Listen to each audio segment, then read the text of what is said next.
Hello everybody. Thank you so much for coming to my channel. It's a wonderful time of year. Welcome. If you don't know me, if you're new here, my name is Teresa. This is my channel, Just Teresa. And one of the things I love to do over here, I'm a movie head. I watch TV whenever I'm not working. Okay, Netflix, Amazon Prime are two of my favorite. So this video is what I'm watching now lately. So my recommendations, if you will, for Netflix and one movie from Amazon Prime, but basically it's Netflix this time. Now, this will make my fourth what I'm watching, so I will put the playlist at the end of this video. And if you ever sitting there going, what is there to watch? I'm just scrolling. Look at some of my older playlists. I watch some good stuff. It's because it's what I do.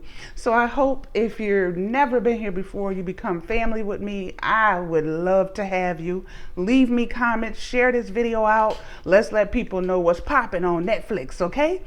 So share me out, subscribe, comment.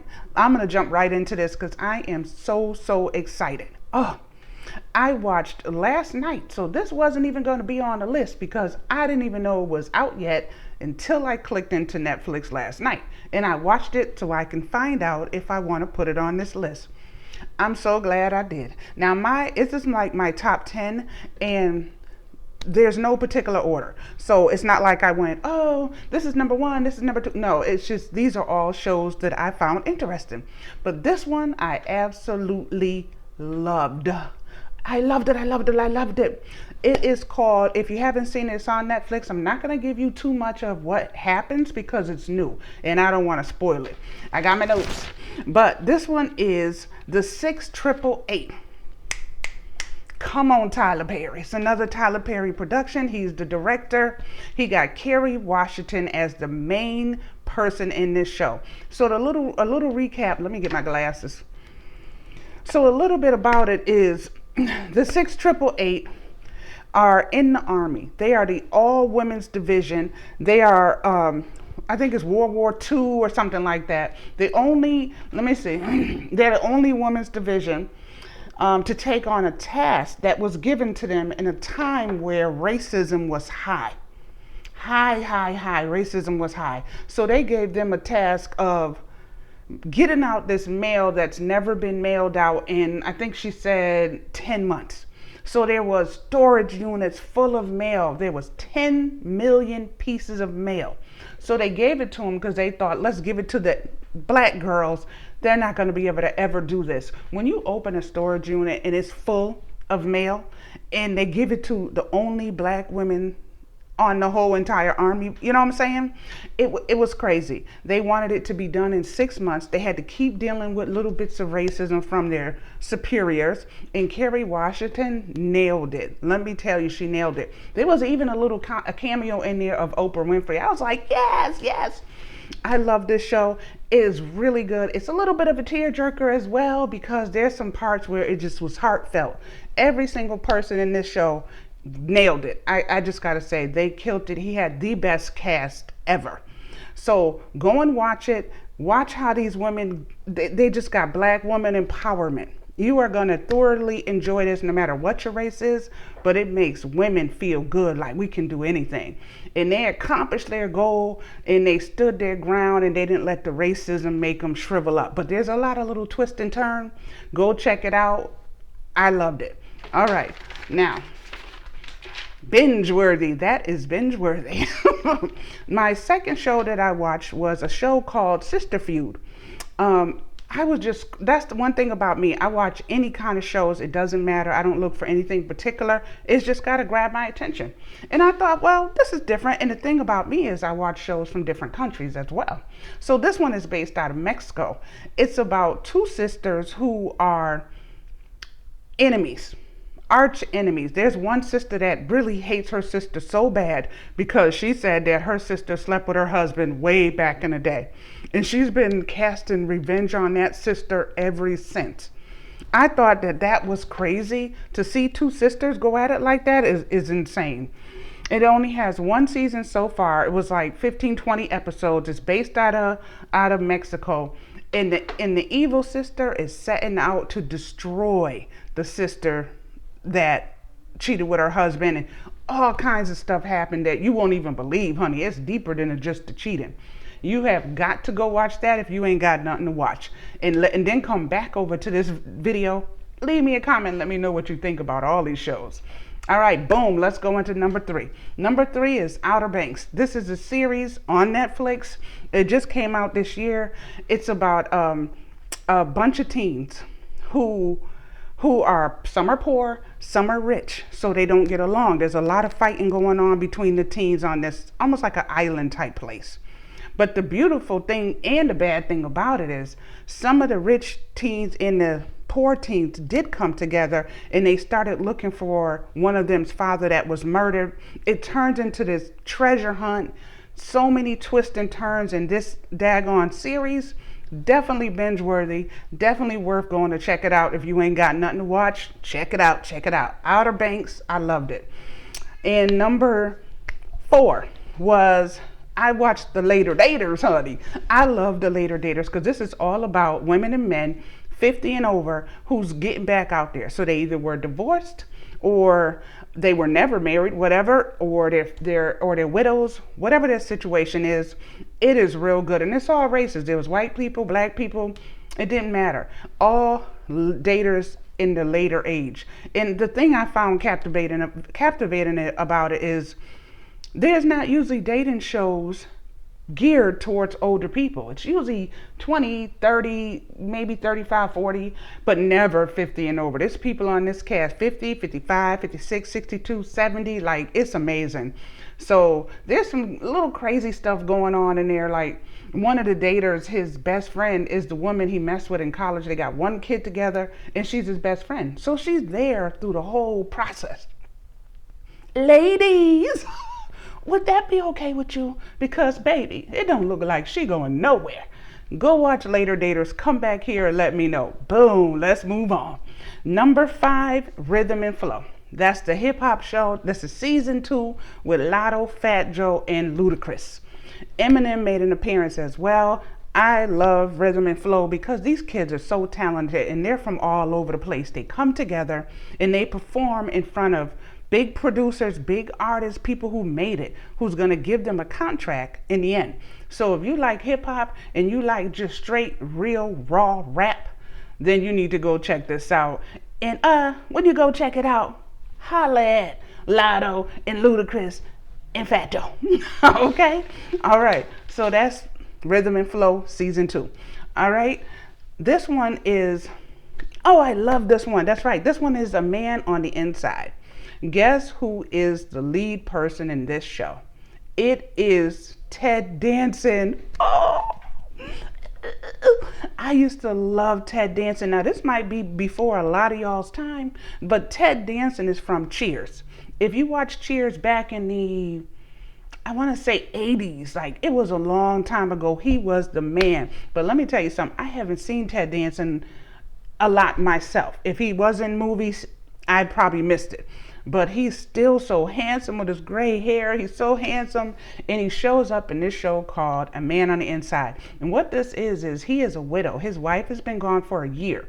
His daughter is telling him, you got to get back out there and have some fun. You're just sitting in the house. You know how people get depressed. They don't do too much. And so he runs in and he meets this private investigator. But guess what? She needs his help on the inside of a retirement home. Now, he ain't never did PI type of stuff before, but she needed an elderly person to blend in to help her solve a case. And when I tell you Ted Danson nailed it, he nailed it. I loved it. It is the best. I thought it was super cute. It's only 8 episodes, so it's not that long. Binge worthy. Go check out Ted Danson and tell him what up, okay? Number 9 is a show on Netflix that's new called Carry On. This was another one of my favorite actors besides just Ted Danson. I love me some Jason Bateman. Okay, so this is Jason Bateman, but this one is a little different. Jason is playing a bad guy who's really trying to hurt 300, 400 people on the airplane. The thing is, he got to get past the young security guard who really ain't never did nothing with his life until Jason Bateman came in his headphones. threatening his family if he doesn't do this, and this. He just happened to be in the wrong place at the wrong time, and it gets intense. Okay, and it's all happening right here with Jason Bateman watching everything he does. Jason Bateman, as usual, killed it. Great show. Please go to Netflix and watch it. Don't forget to come back and let me know what you think. Number 8, Subservient. Now, this was something I was on the fence about if I liked it or didn't like it. It's with Megan Fox, who was beautiful. You remember Megan Fox from what's that with Shia LaBeouf? Way back in the first season. I forgot the name of it, and my girlfriend told me to, and I still keep forgetting. I keep wanting to say Terminator, Transformers. That's it. Remember Megan Fox from season 1, not season. They did a lot of Transformers. She was in the first one. Beautiful, beautiful girl. Anyway, she's back. It's been, God, probably 15 years since I seen Megan Fox. But the thing I think that was creepy about it, she's an AI. You know, the world is turning AI. So they got an AI generated woman. Beautiful, all the curves, the face, the body. I didn't like that she looked so much like Kim Kardashian. Like, I thought it was creepy, but that could just be me. But anyways, Jason Bateman. Anyways, the main guy, his wife was sick, so he brought her in to be his housekeeper, almost like doing wife duties, because his wife was in the hospital and he has a kid. They have a kid together. He needed help around the house. So this AI generated robot type thing comes in looking flawless, and she's taking care of everything in the house. And then all of a sudden things start taking a turn. Somehow or another, she's wired where she's feeling things now, and she's kind of like a robot coming to life almost. Not in a good way. So you gotta go check it out. I thought it was interesting.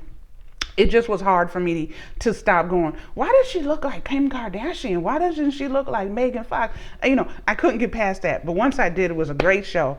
Go check it out. I really liked it. All right, number 9. Number 9 is the Jamie Foxx. What had happened was, now I see people with a lot of mixed reviews on Jamie Foxx comedy special on Netflix. I think they were struggling they thought it was going to be jokes and not just about his life. But you can't get to the jokes until you get to the core of what happened. He almost died, y'all. So for him to tell his story the way he wants it, I thought it was brilliant. And in between that, he made jokes the old Jamie Foxx way. But he would have never been able to do that if he wasn't able to get on stage and tell it the way he wanted to be told. He's the only one that knows how he almost died. So his true story, lots of tears, his kids, and then the comedy, I thought was a brilliant way to put it out there for the world, because I personally wanted to know what happened to my Jamie Foxx. Okay, so don't hate, go watch it. I thought it was good. And the last one was on Amazon Prime. That's why I left it last. Now this one, I had hopped over to Amazon to see what was on. This time of year, Christmas time, and I hope y'all got y'all shopping done, and don't do too much. Merry Christmas in case I don't see you again. I love Christmas movies. I don't know if everybody knows that about me, but I can watch back to back to back to back Christmas movies. So when I stumbled upon this one, if I see anything Christmas, any type of Santa, I'm clicking in it. So I didn't even see the previews for this. I just seen The Rock. He's the main star in this, and I was like, oh, I want to go check that out. Let me see what this is. Rock got a Christmas movie? But it's not like any other Christmas movies. You know, Christmas movies are typically, you come to a little town, you don't want to be there, you inherited it, maybe you meet a man, you love the man, all of a sudden you and him is getting married and you live in the town and you're happily ever after. That's usually how Christmas movies go. Not this one, baby, not this one. There was so much action. Rock was almost like a Marvel character to me. And so the twist and the spins, and it was like a real movie. It didn't feel at all like it had anything to do with Christmas. But truth be told, he was doing all of this to save Santa Claus. So technically, it is a Christmas movie. But it's so different. It's so much action, all kinds of characters and creatures coming out of everywhere. I thought it was great because I haven't seen a Christmas movie that action packed in a long time. So I suggest that you go check that out. You and the kids, you know? So that's my list of the 10 things I'm watching on Netflix plus one Amazon Prime. I hope you like the list. Let me know what you think in the comments. And this is, like I said, is number 5. So I'm going to insert the playlist so you can go back to any of them and look at some of these movies I picked before. I'm going to insert it in here somewhere. I hope you have a happy holiday, Merry Christmas, Happy New Year. Love y'all, and I will see you in the next movie. Bye. In the next movie. In the next video.